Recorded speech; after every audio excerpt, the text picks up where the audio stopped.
Hello, I'm going to wear these glasses to a fancy dress party at the weekend, and I showed them to my husband, and he was pretty horrified because he's got to be seen with me. Don't know what's wrong with him, do you? I'm sorry, I actually have run out of interesting hats. The others are all a bit boring. There's some straw ones, there's some, like I said before, baseball caps, woolly hats with, these are much more interesting. I feel a bit like Elton John. I just need some big platform heels, don't I? And then I can start singing and dancing. Maybe not. Dave's here. Dave, this is our last one. Are you sad? Yeah, should we both be sad together? I'm not sad. I'm fed up of talking about business GCSE when I get home.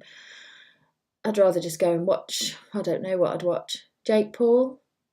Ali? Nah, I don't watch those really. They just pop up on my YouTube because my children watch them. Anyway, remove that. This one's a biggie. Let's get stuck in. So, I'm going to talk about globalisation. What's globalisation, miss? I hear you say, because everyone always says that to me in lessons.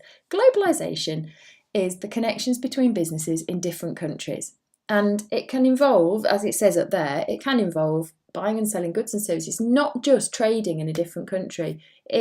Think about your car manufacturers, places like, you've got businesses like Toyota, they're buying parts from Europe, they're bringing those parts to make cars in the UK, and then they're shipping their cars to other markets around the world.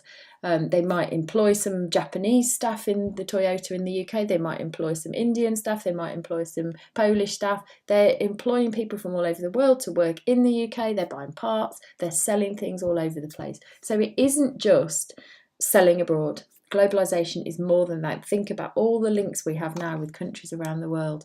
It's been made possible by cheaper transport costs, communication such as Skype, websites, video conferencing, and then trade agreements where countries agree to do trade with one another. And as I speak, Donald Trump and the US are involved in a trade war with China. So they're actually they're trying to limit trade between the two countries in a bit of a tit-for-tat situation. Multinational companies are businesses that operate in more than one country. Coca-Cola, Google, Facebook, they're all multinationals. Why is it an advantage to be multinational? Well, you can increase sales, you've got a bigger target market, you can spread your risk. If things don't work out in one country, you can still sell to customers in the other one. It lowers costs because you're doing things on such a massive scale.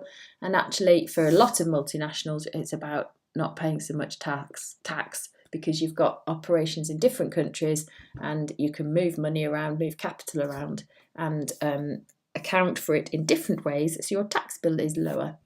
How to expand abroad? Well, a business could grow organically by opening stores, selling online, moving production abroad, or they could grow inorganically by having a merger or a takeover or a joint venture with another business, where they go and actually either set up an agreement with another business to trade in that country, or they could actually take over another business in that country. What are the advantages to a country of having multinational corporations? Well, obviously it creates jobs, boosts consumer incomes, boosts the economy, employment is higher, unemployment is lower. The employees are paying taxes to that government, which obviously then the government has got more money to spend in the country. And because there's more competition, then consumers get lower prices because the market is more competitive. However, companies like Amazon, which is a very good example of a multinational company, which is a globalized business, has put lots of local businesses out of business because Amazon sells all sorts of things like books, music, that used to be sold by smaller local businesses in the UK. And a lot of multinational companies take the profit out of the country they're based in and they don't actually spend it there. So they move the money away, don't pay tax on it, and then it's not actually benefiting the host country. Now I'm going to carry on and finish off this topic. It is a big one. So you're supposed to understand about competing internationally, and this is where the interdependence of business comes in really nicely, because if you think about those functions, business operations, marketing, human resources, and finance, that really helps when you think about competing internationally. So what do business operations need to do? Well, they need to keep costs down because they need to be more competitive on a global scale, need to make sure quality is good, work on sales processes because is it going to be different in different countries? And whereabouts are you going to locate in that country? Are you going to locate production in this country? Are you going to locate it abroad? Are you going to look at costs of that? Human resources can look at where are you going to use any local workers? Are you going to move your management out to the country that you're expanding into?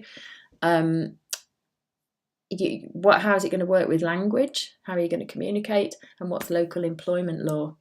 Then you've got finance. What are the cash requirements of expanding abroad, of competing internationally? What short-term requirements versus long-term requirements will there be? How much does it cost to be in the different locations? And they'll probably have to do some kind of break-even analysis, maybe even an average rate of return on the investment. Then think about marketing. The 4 Ps might need to adapt the product for trading abroad. You might need to change your promotion. What about local competition? Have the prices got to change at all? And what are distribution networks like in the region you're expanding to? And then think about global branding. Have you got to consider cultural differences? What does the name of your product mean in that language that you're expanding to? How much money have people got in that area? Do you need to change your brand strategy to target those people? And what legal factors have you got to take into account to communicate your brand values? Then the last part of this is exchange rates. And if you're really unsure about exchange rates, then there are plenty of videos online. In fact, no, I'm going to stop there. I'm not going to do exchange rates now. Even though I've run out of hats, I'm going to have to find another one just to do exchange rates. Exchange rates will come up in the next video. I've got to do it. I can't ruin my record.